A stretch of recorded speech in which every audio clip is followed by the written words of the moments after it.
Hello friends, this is Sagar and welcome to prime mathematics. इस video में हम class 9 का चैप्टर नंबर 9 सर्कल्स वृत्त को डिस्कस करेंगे और इसकी एक्सरसाइज 9.1 को कंप्लीट करेंगे। तो चलिए स्टार्ट करते हैं। वृत्त क्या होता है इसके बारे में जानते हैं। तो अगर मैं सिंपल सी बात कहूँ तो हम कह सकते हैं कि ऐसी आकृति, ऐसी ज्यामितीय आकृति है ना, ये एक ज्योमेट्रिकल शेप है। तो ऐसी ज्यामितीय आकृति जो आकार में कैसी हो, गोल हो। ऐसी कई सारी वस्तुएं होती है जो आकार में कैसी होती है, गोल होती है। जैसे कि घड़ी है, जो चूड़ी होती है वो भी गोल होती है, शर्ट के बटन गोल होते हैं, सिक्के जो होते हैं वो भी गोल होते हैं। तो ऐसी कई सारी वस्तुएं हैं जो आकार में कैसी होती है, गोल होती है। तो उसको हम वृत्त कह सकते हैं सामान्य से बात में। लेकिन अगर हम मैथमेटिकली बात करें तो वृत्त की जो डेफिनेशन है वो क्या है, देखिए कि किसी तल पर उन सभी बिंदुओं का समूह जो तल के एक स्थिर बिंदु से समान दूरी पर स्थित हो वृत्त कहलाता है। तो किसी तल पर सभी बिंदुओं का समूह, मतलब तल क्या होता है, तल ये जो पृष्ठ है, ये जो बोर्ड है वो भी एक तल है ना। अगर हम चाहे तो यहाँ पर बना भी सकते हैं कि इस तरह से मैंने कोई तल बना दिया। तल मतलब पृष्ठ होता है ना, वही तल होता है समतल जिसे हम कहते हैं। तो बिंदुओं का समूह जो तल के एक स्थिर बिंदु से समान दूरी पर स्थित हो। तो ये मैंने कोई रेड कलर में यहाँ पर स्थिर बिंदु ले रखा है, इससे समान दूरी पर स्थित बिंदुओं का समूह।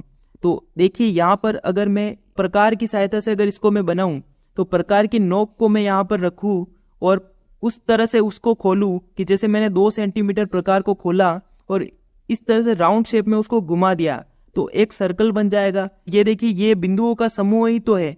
ये कई सारे बिंदुओं से मिलकर बना है। आपको मैंने बताया था कि कई सारे बिंदु अगर पास पास में इस तरह से प्लॉट कर दिए जाए तो वो एक रेखा बन जाती है ना। एक रेखा पर भी तो कई सारे बिंदु उपस्थित होते हैं, स्थित होते हैं। प्रकार को आप जितना ज्यादा खोलेंगे उतना बड़ा सर्कल बनेगा, है ना। जितना भी आप खोलेंगे, जैसे अगर आपने 10 सेंटीमीटर प्रकार को खोला और फिर अगर कागज पर उसको प्रकार की नोक रखकर उसको राउंड शेप में घुमाया तो 10 सेंटीमीटर की उसकी त्रिज्या होगी और उतना बड़ा सर्कल बनेगा। तो यहाँ पे ये जो स्थिर बिंदु है ना, इसको हम कहते हैं वृत्त का केंद्र। तो ये तो हो जाएगा वृत्त का केंद्र, है ना, सेंटर हो जाएगा। और स्थिर दूरी जो होती है वो कहलाती है वृत्त की त्रिज्या। तो ये देखिए, हमने यहाँ पर 2 सेंटीमीटर लिया, तो ये जो स्थिर दूरी है इसी को हम कहते हैं त्रिज्या, है ना। ये जो रेखाखंड है, दूरी कह लो या फिर इस रेखाखंड, ये जो रेखाखंड बना हुआ है इसको हम बोलते हैं त्रिज्या, जिसे इंग्लिश में हम बोलते हैं रेडियस। ठीक है, यहाँ पर देखिए कि ये जो वृत्त है ना, ये इस समतल को, इस तल को 3 भागों में बांट रहा है। अब देखो यहाँ पर अगर मैं इसको फिर से बनाता हूँ तो ये कोई वृत्त बना हुआ है और ये कोई मैंने ले लिया तल, है ना। जिस तल पर, जिस समतल पर ये बना हुआ है, तो ये इस वृत्त कौन सा है, देखिए ये जो अंदर का भाग है इसको हम बोलते हैं अभ्यंतर। इंग्लिश में इसको बोलते हैं इंटीरियर, जो कि अंदर का भाग है ना। और ये जो बाहर का भाग है इसको बोलते हैं हम बहिर्भाग। ठीक है, मतलब एक्सटीरियर। और वृत्त किसको बोलेंगे, तो ये जो बना हुआ है ना, ये जो सर्कल है इसी को हम वृत्त बोलते हैं। तो ये हो जाएगा वृत्त। अगर मैं कोई पॉइंट लूं, यहाँ पर मैंने कोई ए बिंदु ले लिया, तो ये मैंने कहाँ पर लिया है, अभ्यंतर में लिया है, मतलब इंटीरियर में लिया है, इस तल के अभ्यंतर भाग में लिया है। इसी तरह अगर मैं यहाँ पर कोई पॉइंट लेता हूँ बी, तो ये जो हो जाएगा पॉइंट कहाँ पर होगा, बहिर्भाग में होगा, एक्सटीरियर में होगा। और अगर मैं यहाँ पर कोई पॉइंट लेता हूँ, है ना, सी पॉइंट, तो ये पॉइंट जो है वो कहाँ पर है, वृत्त के ऊपर है, मतलब वृत्त पर मैंने पॉइंट लिया है। तो ये बात भी आपको ध्यान रखनी है कि एक वृत्त जो होता है वो तल को 3 भागों में बांटता है, अभ्यंतर, बहिर्भाग और वृत्त, इन 3 भागों में बांटता है। अब देखिए कि यहाँ पर ये वृत्त है और यहाँ पर मैंने कोई पॉइंट ले लिया ए और यहाँ पर ले लिया पॉइंट बी। तो ये ए और बी, अगर इन दोनों पॉइंट को अगर मैंने इस तरह से मिला दिया तो ये जो बनी, ये रेखाखंड जो बना, इस रेखाखंड को हम क्या कहते हैं, जीवा कहते हैं, है ना। आप सभी को पता ही होगा, ये आपने छोटी क्लासेस में भी पढ़ा है। अब देखिए कि ये जो रेखाखंड है इसको हम जीवा बोलते हैं। अगर यही रेखाखंड जो है वो वृत्त के केंद्र से गुजरे, यहाँ पर एक केंद्र है, आपको पता है सेंटर जो होता है, और अगर सेंटर से इस तरह से कोई रेखाखंड गुजरे ए बी, तो इस रेखाखंड को हम क्या बोलते हैं, व्यास बोलते हैं। ठीक है, व्यास जो होता है वो त्रिज्या का क्या होता है, दोगुना होता है। देखो सेंटर से ये जो दूरी है ये तो क्या हो गई, त्रिज्या हो गई, और इसका दोगुना, मतलब इस तरफ ये जो दूरी होगी वो भी इसके बराबर ही होगी, है ना। तो ये जो पूरा रेखाखंड है ए बी, इसको हम बोलेंगे व्यास। इंग्लिश में हम इसे बोलते हैं डायमीटर। ये जो ए बी रेखाखंड है इसी को हम बोलते हैं व्यास, है ना। और ए बी की जो लंबाई है, मान लो कि ये 4 सेंटीमीटर है, तो 4 सेंटीमीटर लंबाई जो है वो भी क्या हो जाएगी, व्यास हो जाएगी। मतलब व्यास को हम दो अर्थों में कह सकते हैं कि ये जो लंबाई है इसको भी हम व्यास ही बोलते हैं और इस रेखाखंड को भी हम व्यास ही बोलते हैं। इसी तरह त्रिज्या में भी लंबाई या फिर रेखाखंड कोई भी बोलो, दोनों अर्थों में इसका प्रयोग किया जाता है। अब देखिए आगे हम बात करें कि व्यास जो होता है वो क्या होता है, वृत्त की सबसे लंबी जीवा होती है ना। देखो ये अगर सेंटर से गुजर रहा है, जीवा जो होती है कि जीवा क्या होती है, मैंने आपको बोला कि वृत्त पर कोई भी दो बिंदु ले ले और उसे हम मिला ले तो वो रेखाखंड क्या होता है, जीवा होता है। तो अगर वो रेखाखंड जो है वो केंद्र से गुजर रहा है तो ये जीवा है ही है ना, जीवा तो हो ही जाएगी क्योंकि वृत्त पर हमने कोई दो बिंदु लिए और उनको आपस में मिलाया है। तो व्यास जो होता है वो सबसे लंबी जीवा होती है। और इस सर्कल पर मैं जितने भी व्यास बनाऊंगा उन सब की लंबाई कैसी होती है, सेम होती है, समान होती है। देखो व्यास जो होता है वो कहाँ से गुजरता है, सेंटर से गुजरता है, मतलब केंद्र से गुजरना चाहिए। तो ऐसे कई सारे व्यास मैं यहाँ पर खींच सकता हूँ, है ना, जो कि केंद्र से गुजर रहे हैं। तो इन सब की लंबाई कैसी होगी, सेम होगी और त्रिज्या की दोगुनी होगी। ये बात आपको ध्यान रखनी है ना, त्रिज्या का डबल होता है व्यास जो होता है। अब और भी हम कुछ टर्म्स की बात करें तो मैं आपको बता देता हूँ कि अगर हम वृत्त पर कोई दो बिंदु लेते हैं, जैसे कि यहाँ पर देखो ए और बी मैंने ले लिया, तो ये जो है ना, ये आर्क, ये जो बना हुआ है इसको हम बोलते हैं चाप, है ना, इंग्लिश में इसे हम बोलते हैं आर्क। ये जो ए बी है इसको हम बोलते हैं आर्क। इसको हम कैसे दर्शाते हैं, ए बी के ऊपर अगर इस तरह से हमने कोई आर्क बना दिया तो इसे हम बोलते हैं चाप, वृत्त का चाप। अगर ये इस तरफ वाला वृत्त का चाप है तो ये जो ऊपर की तरफ है ये भी वृत्त का चाप ही होगा, है ना, ये चाप ही है। तो ए बी जो चाप है ये वाला, इसको तो हम बोलते हैं लघु चाप, लघु चाप, है ना, माइनर। और इसको बोलते हैं हम मेजर चाप, मतलब दीर्घ चाप। देखो ये जो है आकार में बड़ा है तो इसको हम बोलेंगे दीर्घ चाप और इसको बोलेंगे हम लघु चाप। तो ए बी की ये जो वृत्ताकार जो दूरी है, जो वृत्त के आकार की कर्व के रूप में है, उसी को हम क्या कहते हैं, चाप कहते हैं, ठीक है। और ये जो है वो दीर्घ चाप और ये लघु चाप। ये बात आपको समझ में आ गई होगी।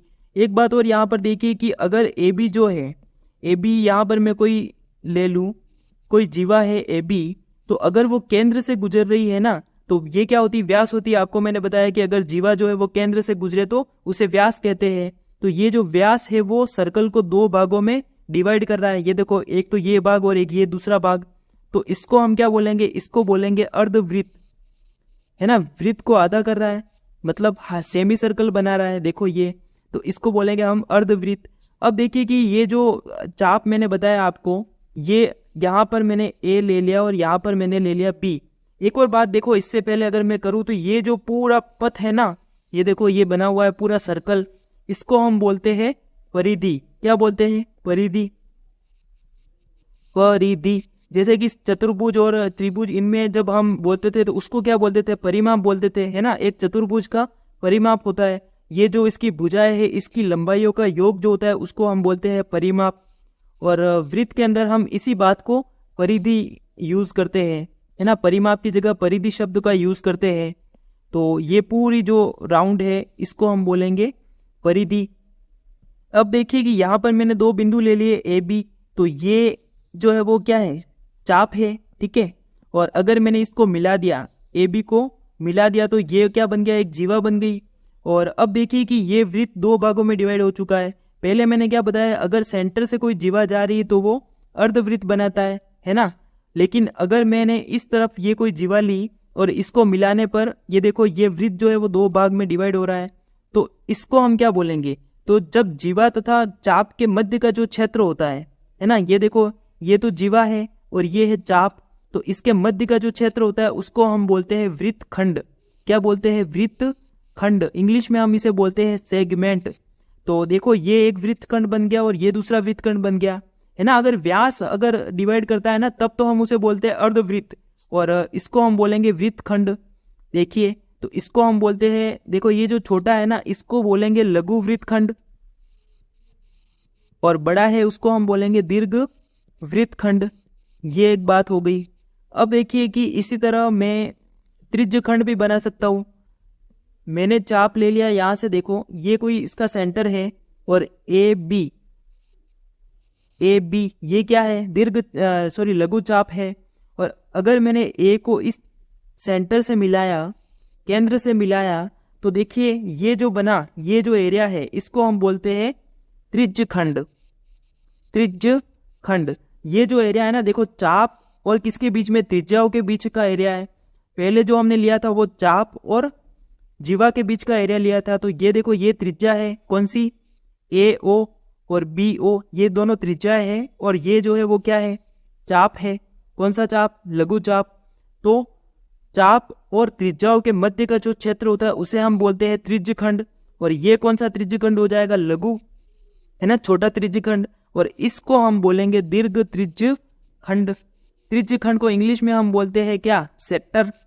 तो ये हो गई कुछ बेसिक बात जो आपको पता होनी ही चाहिए, तभी आप आगे की बात समझ पाएंगे। यहाँ पर देखिए मैं कुछ क्वेश्चन आपसे पूछता हूँ, जैसे कि वृत्त का केंद्र जो होता है वो तल के कौन से भाग में स्थित होता है, तो आपका उत्तर क्या होगा।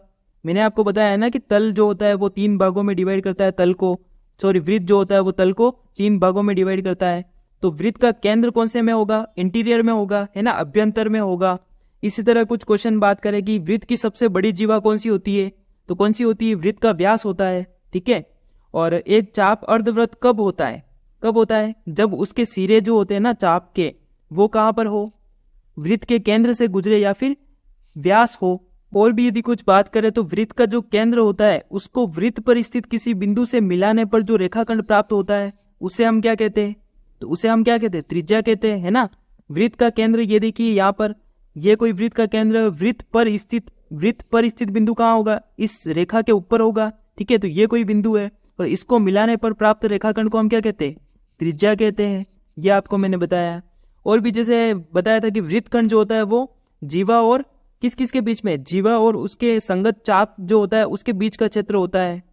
और त्रिज्यखंड जो होता है वो त्रिज्या और चाप के बीच का क्षेत्र होता है। तो ये सारी हुई बेसिक बातें। अब हम आगे बढ़ते हैं और टॉपिक पे आते हैं कि जो हमारा टॉपिक है वो क्या है, जीवा द्वारा एक बिंदु पर अंतरित कोण। तो इसमें देखिए कुछ भी खास बात नहीं है कि एक जीवा है, और जीवा कौन सी, यहाँ पर देखो PQ जो है वो एक वृत्त की जीवा है, दिख रहा है ना आपको। वृत्त पर 2 बिंदु ले रखे और इनको आपस में मिलाया है और जो रेखाखंड प्राप्त हुआ है उसी को हम जीवा कहते हैं। तो ये जो जीवा है इसके द्वारा किसी बिंदु पर अंतरित कोण, मतलब देखो यहाँ पर केंद्र है, केंद्र O है और ये वृत्त पर कोई बिंदु R है, तो केंद्र O पर भी ये एक कोण बना रहा है, ठीक है। देखो यहाँ से यहाँ पर अगर इसको इसे मिलाया तो यहाँ पे एक एंगल बन रहा है, और दूसरा वृत्त पर स्थित बिंदु R यहाँ पर भी एक एंगल बना रहा है, ये देखो। तो ये जो कोण है इसी को हम क्या बोलते हैं कि जीवा द्वारा एक बिंदु पर अंतरित कोण। तो देखो ये जीवा PQ है और इस वृत्त पर और इस सेंटर पर कोण अंतरित कर रही है। तो यहाँ पर मैं लिख सकता हूँ कि कोण, कौन सा कोण, PRQ जो है वो कहाँ पर, ये एक देखो ये कौन सा है, दीर्घ चाप है ना। तो ऐसा भी हम कह सकते हैं कि दीर्घ चाप पर अंतरित कोण, दीर्घ चाप पर अंतरित कोण, या फिर मैं कह सकता हूँ कि वृत्त पर अंतरित कोण, या फिर मैं ऐसा कह सकता हूँ कि R बिंदु पर अंतरित कोण। तो बस हमें इतना पता होना चाहिए कि किसी जीवा द्वारा एक तो वृत्त पर कोण बनाया जा सकता है, सेंटर पर कोण बनाया जा सकता है, ये चीज आपको ध्यान रखनी है। अब देखिए ये जो जीवा PQ है वो लघु चाप पर भी एक कोण अंतरित कर रही है। देखो S बिंदु पर ये जो कोण है कौन सा, PSQ। तो कोण PSQ जो है वो लघु चाप पर अंतरित कोण है। तो बस आपको यहाँ पर इतना ही समझना है कि कोई भी जीवा जो है वो वृत्त पर या फिर उसके केंद्र पर कोण अंतरित कर सकती है, बस इतना ही ध्यान रखना है। अब देखिए अगर हम इस जीवा को थोड़ा सा छोटा लें, है ना, साइज में अगर यहाँ पर ले छोटा लेंगे तो ये जो कोण बनेगा इस तरह से बनेगा, तो कोण जो है वो और भी छोटा होगा, है ना। अगर देखो अगर हमने ये कोण जीवा को बड़ा लिया तो ये कोण थोड़ा बड़ा बनेगा। ऐसा क्यों हो रहा है, क्योंकि आपको पता है ना कि अगर देखो ये मैंने कोई रेखा ली और इस तरह से अगर भुजाएं जो है वो दूर दूर होगी, मतलब दोनों दूर दूर है तो ये बड़ा कोण बनेगा। अगर ये भुजाएं जो है दोनों पास पास में है तो ये छोटा कोण बनेगा। तो यहाँ से हम निष्कर्ष क्या निकाल सकते हैं, यहाँ से हम कह सकते हैं कि अगर देखिए यहाँ पर ये एक चित्र बना हुआ है, इसके अंदर समान आकार की जीवा ली गई है। देखो AB इसकी एक जीवा है, फिर CD भी इसकी एक जीवा है वृत्त की, और FE ये भी इसकी एक जीवा है। तो यहाँ पर जीवाओं की जो लंबाई है ना वो हमने कैसी ली है, सेम ली है, मतलब इसकी लेंथ और इसकी लेंथ, तीनों लेंथ जो है वो बराबर है। तो ये तीनों जीवाएं जो है वो केंद्र पर समान कोण अंतरित कर रही है, ठीक है। ये देखो ये जो कोण बनाया AOB, तो कोण AOB बराबर है किसके, कोण COD और ये बराबर है किसके, कोण FOE के, FOE। मतलब कहने का मतलब क्या है कि अगर समान जीवाएं है जो लंबाई में समान है तो वो केंद्र पर समान कोण अंतरित करती है।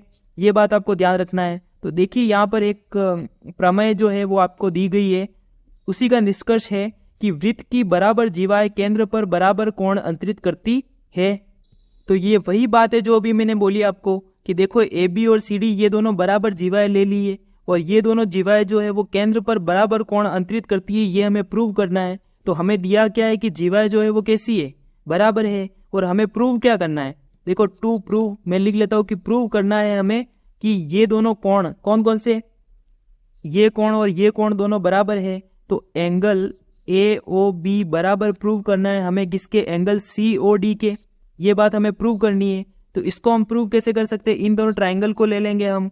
देखो यहाँ पर दो त्रिभुज बने हुए हैं, तो त्रिभुज AOB व त्रिभुज COD में, इन दोनों त्रिभुज में देखेंगे तो देखो ये दोनों बराबर है या नहीं है, तो AO बराबर हो जाएगी OD के, है ना। इसी तरह देखिए कि ये भी दोनों क्या है, वृत्त की त्रिज्या है, ये वृत्त का केंद्र है, और इस सर्कल पर अगर ये लाइन है तो ये क्या हो जाएगी, दोनों त्रिज्याएं हो जाएगी। तो ये दोनों भी आपस में कैसी हो जाएगी, बराबर हो जाएगी। तो BO बराबर है किसके, CO के। यहाँ पर कोष्टक में हम क्या लिख सकते हैं कि वृत्त की ये त्रिज्याएं है, हमें पता है कि वृत्त की त्रिज्याएं कैसी होती है, बराबर होती है। अब देखिए आगे कि इसमें AB बराबर CD, ये AB CD के बराबर है, क्योंकि हमने जीवाएं भी तो कैसी ली, दोनों बराबर ली है ना। ये तो हमें ऑलरेडी क्वेश्चन में दिया हुआ है, इस प्रमेय के अंदर दिया है। तो AB बराबर है किसके, CD के, ये बात हमें दिया है। अब देखिए दो त्रिभुजों में तीन भुजाएं जो है वो बराबर आ गई, तो S नियम से कौन कौन से दोनों त्रिभुज जो है वो AOB सर्वांग सम हो जाएगा किसके, त्रिभुज COD के, है ना, ये बात हो जाएगी। और आपको पता है कि सर्वांग सम त्रिभुजों के जो संगत भाग होते हैं वो कैसे होते हैं, बराबर होते हैं। तो इन दोनों त्रिभुजों में ये दोनों कोण भी कैसे होंगे, बराबर हो जाएंगे। तो मैं लिख सकता हूँ यहाँ पर कि एंगल AOB बराबर होगा किसके, एंगल COD के। ये बात मैंने कहाँ से लिखी, CPCT से, और इस तरह से हम इसको प्रूव करेंगे। तो कुछ भी नहीं है, बहुत आसान थ्योरम है, कुछ भी नहीं। देखो इसमें एक सर्कल है और दो जीवाएं लेनी हमें कोई भी, और दोनों जीवाओं की लंबाई कैसी होनी चाहिए, बराबर होनी चाहिए। उन जीवाओं को हम ऐसे केंद्र से मिला लेंगे और हमें दो त्रिभुज प्राप्त हो जाएंगे। अगर हमारे पास जीवाएं दोनों बराबर है ना, और ये त्रिज्या है, तो इन तीन भुजाओं की सहायता से हमें तीनों भुजाएं बराबर मिल जाएगी, तो दोनों त्रिभुज को हम सर्वांग सम प्रूव कर पाएंगे। और अगर ये दोनों त्रिभुज सर्वांग सम हो गए तो इनके एंगल भी बराबर हो जाएंगे, तो आसानी से इसको प्रूव कर सकते हैं। अब देखिए नेक्स्ट इसमें 9.2, यदि एक वृत्त की जीवाओं द्वारा केंद्र पर अंतरित कोण बराबर हो तो जीवाएं बराबर होती है। ये जस्ट इसकी अपोजिट बात है ना। इसमें क्या है कि बोला है कि जीवाएं बराबर हो तो केंद्र पर बराबर कोण अंतरित करता है, और यहाँ पर है कि अगर कोण बराबर हो तो जीवाएं भी बराबर होती है। तो देखो यहाँ पर हमें एंगल जो है वो बराबर दे रखे हैं। तो टू प्रूव हमें प्रूव क्या करना है कि AB बराबर है किसके, CD के, ये हमें प्रूव करना है, जीवाओं को बराबर प्रूव करना है, और कोण जो है वो हमें दोनों बराबर दे रखे हैं। तो इसमें भी ऐसे ही देखो दो त्रिभुज है, कौन कौन से, AOB, और एक त्रिभुज है COD। एंगल हमें बराबर दे रखे, तो एंगल कौन सा, AOB बराबर दे रखा है किसके, एंगल COD के, ये हमें दिया है। और फिर देखो त्रिज्याएं तो बराबर होगी, तो AO, ये एक तो ये त्रिज्या और ये भी इस क्या है, त्रिज्या ही है, तो AO बराबर हो जाएगी किसके, CO के। इसी तरह ये देखो OB, ये बराबर हो जाएगी किसके, OD के, इसके बराबर हो जाएगी, तो OB बराबर हो जाएगी OD के। ये क्या है, वृत्त की त्रिज्याएं है। अब देखिए कि यहाँ पर दो भुजाएं और एक कोण बराबर है, तो कौन से नियम से ये सर्वांग सम प्रूव हो जाएंगे, SAS नियम से। SAS नियम से क्या हो जाएंगे, दोनों त्रिभुज जो है वो सर्वांग सम हो जाएंगे। तो त्रिभुज AOB सर्वांग सम हो जाएगा त्रिभुज COD के, ये बात हमें मिल गई। और आपको पता है कि सर्वांग सम त्रिभुजों के संगत भाग कैसे होते हैं, बराबर होते हैं। अगर ये दोनों त्रिभुज सर्वांग सम है तो इनकी ये दोनों भुजाएं भी बराबर हो जाएगी, तो AB बराबर हो जाएगी CD के। ये बात हमने कहाँ से बोली, CPCT से। इस तरह हम इसे भी प्रूव कर सकते हैं। अब बात करते हैं प्रश्नावली 9.1 की। इसका फर्स्ट क्वेश्चन दे रखा है कि याद कीजिए कि दो वृत्त सर्वांगसम होते हैं यदि उनकी त्रिज्या बराबर हो। तो आपको पता है ना सर्वांगसम आकृतियां कौन सी होती है, जो आकृति एक दूसरे को पूरी तरह से ढक लेती है तो वो सर्वांगसम होती है। और वृत्त सर्वांगसम कब होंगे, जब इसकी त्रिज्या जो है उसकी माप बराबर हो। अगर इसकी त्रिज्या भी 2 सेंटीमीटर, इसकी त्रिज्या भी 2 सेंटीमीटर है तो ये दोनों आकार में कितने मतलब बराबर होंगे, है ना, साइज में बिल्कुल बराबर होंगे। तो हम कह सकते हैं कि दो वृत्त की अगर त्रिज्या की माप बराबर हो तो वो दोनों वृत्त कैसे होते हैं, सर्वांगसम होते हैं, है ना। ये देखो यहाँ पर लिखा भी है। तो सिद्ध कीजिए कि सर्वांगसम वृत्तों की बराबर जीवाएं उनके केंद्रों पर बराबर कोण अंतरित करती है। तो ये बात हमें प्रूव करनी है। तो यहाँ पर हम दो वृत्त बना लेंगे। देखिए यहाँ पर मैंने कोई दो सर्वांगसम वृत्त ले लिए, मतलब इन दोनों का आकार व माप दोनों समान है। और इस पर मैंने एक जीवा ले ली AB, ठीक है। और इस पर भी मैंने एक जीवा ले ली, कौन सी, PQ। देखो यहाँ पर बराबर जीवाएं उनके केंद्र पर बराबर कोण अंतरित करती है, ये हमें प्रूव करना है। तो ये दोनों मैंने कोई जीवाएं ले ली और इन दोनों का माप जो है वो कैसा है, बराबर है। और केंद्र पर ये समान कोण अंतरित करती है, ये हमें प्रूव करना है। तो देखो इसका केंद्र O और इसका केंद्र O डैश, इस तरह से मैंने बना दिया। अब देखो हमें प्रूव क्या करना है, तो टू प्रूव हमें प्रूव करना है कि एंगल O जो है वो एंगल O डैश के बराबर है, ये हमें प्रूव करना है। और देखो अब हम प्रूव करेंगे कैसे। तो दोनों त्रिभुज, यहाँ पर दो त्रिभुज दिखाई दे रहे होंगे आपको, तो इन दोनों त्रिभुज को हम ले लेंगे। तो त्रिभुज कौन कौन से, त्रिभुज AOB व त्रिभुज PO डैश Q। इन दोनों त्रिभुज में देखो कि ये AB बराबर PQ, ये तो हमें दे रखा है ऑलरेडी। AB किसके बराबर है, PQ के बराबर है ना, ये हमें दिया है क्योंकि ये दोनों जीवाएं कैसी ली, हमने बराबर ली है और ये क्वेश्चन में हमें गिवन है। अब देखिए OA बराबर है किसके, O डैश P के। OA बराबर है O डैश P के, मतलब जब ये दोनों वृत्त सर्वांगसम है तो इनकी त्रिज्याएं भी कैसी होगी, बराबर होगी, है ना, तभी तो ये सर्वांगसम है। और ये आप ऊपर लिखा भी हुआ है, तो ये हो जाएगा। फिर देखो ये भी तो त्रिज्या ही है, तो OB बराबर होगी किसके, OB बराबर होगी O डैश Q के। और यहाँ पर हम आसानी से लिख पाएंगे कि ये क्या है, वृत्त की त्रिज्याएं है, और हमें पता है कि वृत्त की त्रिज्याएं बराबर होती है। अब देखो कि इन तीनों से S नियम से कौन कौन से त्रिभुज AOB व त्रिभुज कौन सा, ये दोनों त्रिभुज PO डैश Q, ये दोनों कैसे हो जाएंगे, सर्वांगसम प्रूव हो जाएंगे। अगर कोई दो त्रिभुज सर्वांगसम है तो उनके संगत भाग बराबर होते हैं, ये हमें पता है। तो एंगल O जो है वो एंगल O डैश के बराबर हो जाएगा, कौन से नियम से, CPCT लॉ से। तो इस तरह से हम कह पाएंगे कि जो सर्वांगसम वृत्त होते हैं उनकी बराबर जीवाएं जो होती है वो केंद्र पर बराबर कोण अंतरित करती है। अब देखिए इसका नेक्स्ट क्वेश्चन, सिद्ध कीजिए कि यदि कोई सर्वांगसम वृत्तों की जीवाएं जो होती है वो उनके केंद्रों पर बराबर कोण अंतरित करे तो जीवाएं बराबर होती है। जस्ट अपोजिट है उसका, कुछ भी नहीं है, सेम वही डायग्राम होंगे। इसमें देखो हमें प्रूव क्या करना है, हमें ये प्रूव करना है कि AB जो है वो PQ के बराबर है, ये बात हमें प्रूव करनी है। तो हम इसमें भी वही करेंगे, AOB व त्रिभुज PO डैश Q, ये दो त्रिभुज ले लेंगे। और फिर देखो इसमें हमें क्या बराबर कोण दे रखे हैं, मतलब एंगल O जो है वो बराबर दे रखा है एंगल O डैश के, है ना, ये बात हमें दे रखी है। और फिर त्रिज्या तो बराबर होती है, आपको पता है।